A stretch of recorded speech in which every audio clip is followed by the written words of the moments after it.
You know, when we think of Warren Buffett, we picture this friendly, grandfatherly guy, right? Sipping a cherry Coke, telling us to just buy good companies.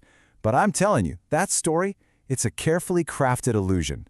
Today, we're not here to just celebrate the legend. We're going to audit the machine.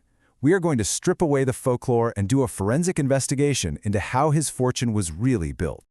Okay, let's just start with this central piece of evidence. Just look at this number. 4,384,748%. That's the return of Berkshire Hathaway since 1965. This isn't just a good run. It's a mathematical anomaly. It's an event so improbable that if it happened at a casino, they wouldn't just pay you out, they'd pull you into a back room and demand to know how you broke the system. And that leads us to the central question of this whole investigation. I mean, if his secret was just picking great stocks, surely, in the last half-century, someone else would have done it too. We've got millions of brilliant fund managers, supercomputers, and algorithms all trying every single day. So where are they? There's a ghost in this machine, something hidden that explains that impossible number. And today, we are going to find it. So here's our investigative roadmap. We'll start with that 4 million% mystery. Then we're going to uncover two hidden sources of fuel for his engine, a secret money machine, and what's basically an interest-free loan from the government. After that, we'll look at his defensive strategy, his ultimate weapon, and finally what all of this actually means for you. Okay, let's get into our first major piece of evidence, the secret money machine. See, while most of us are laser-focused on picking the right stocks, Buffett was playing a different game. He was focused on engineering the right system to buy those stocks. He didn't just find the best building blocks, he figured out a way to get paid to take them off people's hands. The secret has a really boring name that hides an absolutely explosive concept: insurance float.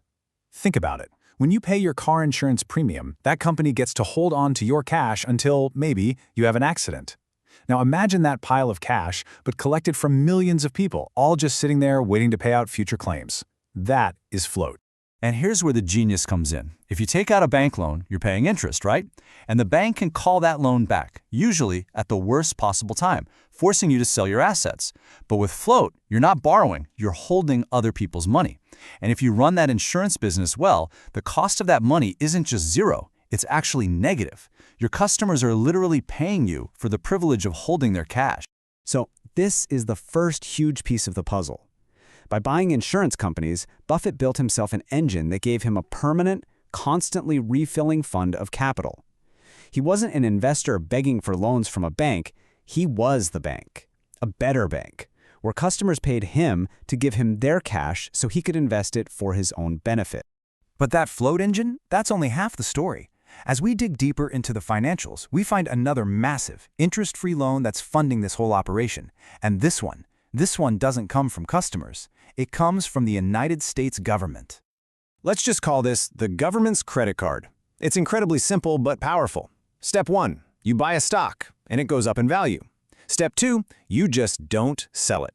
Ever. Because of that, you don't pay any capital gains tax on those profits. Step 4, and this is the key, you get to reinvest the money that you would have paid in taxes. You're effectively getting to use the government's money, interest-free, for decades.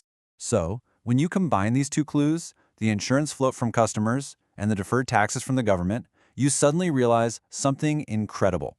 A massive portion of his investing power isn't even his own money. It's other people's money acquired at a cost of pretty much zero, or even less.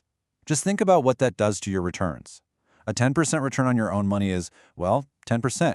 But a 10% return when half your capital is a free loan, that's a 20% return on your actual cash. He's doubling his performance without having to be twice as smart at picking stock. Now, you might be thinking, hold on, leverage is super risky. If he picks a few losers, he'd go broke even faster. And you know what? You're absolutely right. To use this kind of financial firepower without blowing up your entire ship, you need a very, very specific investment philosophy. You have to focus on winning by not losing. And this is the core of his entire defensive strategy. He hunts for what are called asymmetric bets. These are opportunities where the downside is known, it's small, and it's capped. You can only lose what you put in. But the upside, the potential gain is virtually unlimited. It's off the charts. Think about his investment in Coca-Cola back in '88. He couldn't lose more than his investment, but that stock could go up 10, 20, even 50 times. This is the absolute key to using leverage safely. And look, he's made huge mistakes. He'll be the first to tell you about them. Dexter's shoe, for example, went completely to zero. But because his bets are on these incredibly durable businesses, the catastrophic failures are really, really rare.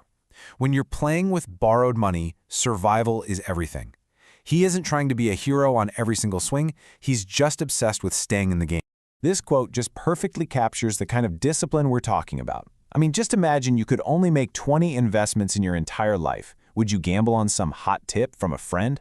Of course not. You would wait, with extreme patience, for the absolute no-brainer perfect pitch.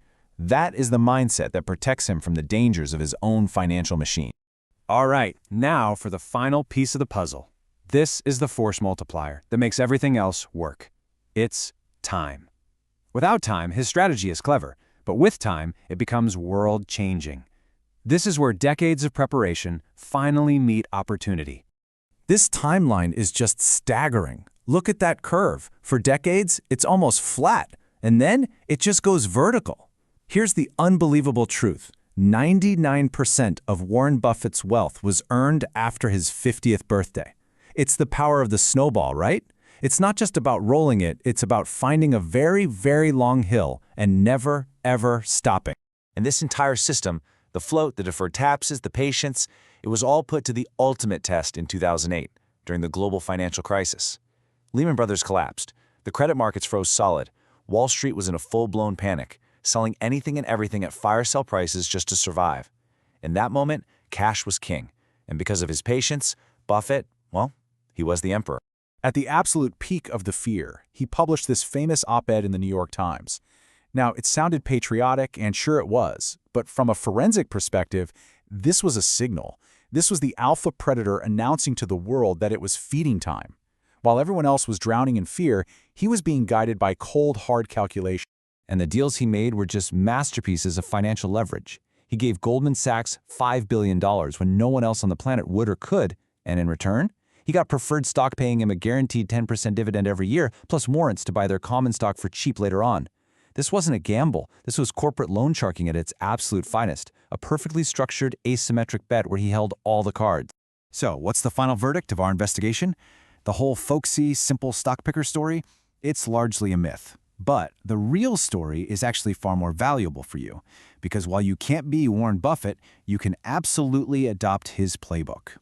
So to summarize, the Buffett anomaly isn't magic. It's a combination of 4 distinct mechanics all working together. He used safe leverage from insurance float. He used an interest-free loan from the government with deferred taxes. He relentlessly hunted for asymmetric bets, and he applied the psychology of time, letting it all compound for decade after decade. Now, you don't have his advantages, right? But you have one huge advantage that he's lost forever. You're small and anonymous.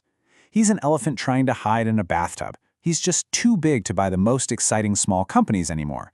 You're a mouse. You can go anywhere. And while you can't go buy an insurance company, you can create your own version of float. Paying off high-interest debt, that's a guaranteed risk-free return. Using tax-advantaged accounts, that's you replicating his deferred tax strategy on your own scale. But the most crucial point, the one tool you can steal from him that costs absolutely nothing, is his temperament. The forensic evidence is crystal clear. The stock market is a device for transferring money from the impatient to the patient. Your greatest advantage isn't some high IQ or a secret algorithm, it's the discipline to do nothing when every single instinct in your body is screaming at you to do something. So, that leaves us with one final question for you. Buffett built a boat that couldn't sink and then simply waited for the tide to come in. He prepared for a future where anything could happen. So when someone looks back at your financial journey decades from now, what will they discover was your unfair advantage? What was the one core principle that you used with ruthless, unwavering consistency?